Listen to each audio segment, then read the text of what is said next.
I learned this from my father, who was a knife maker for 35 years. I learned the trade from him.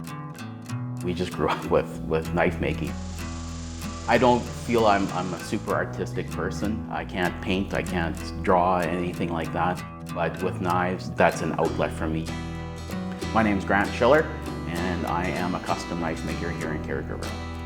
We're Saskatchewan's Outback. It's an absolute beautiful area. Lots of hunting, fishing.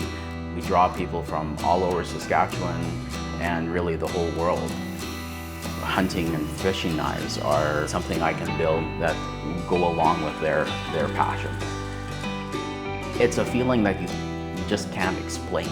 Coming from just blocks of wood and blocks of metal to now having a finished product, it's extremely satisfying. It is really an amazing experience.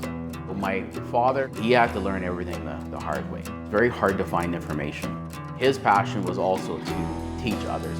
I just kind of wanted to continue that on. In the knife making class, we start with raw materials. We just started bar stock, and the handle materials are just blocks of wood. We go right from the beginning of taking those raw materials, and we go through the whole process of shaping, grinding, defining those shapes, putting all of those elements together. At the end, it is a piece of artwork, but it's also a functional tool. Every stage of the knife making, I actually will show you how to do it, but you have to do it. You have to get the feel for it. It brings me real satisfaction to be able to see them be that happy and to enjoy it that much.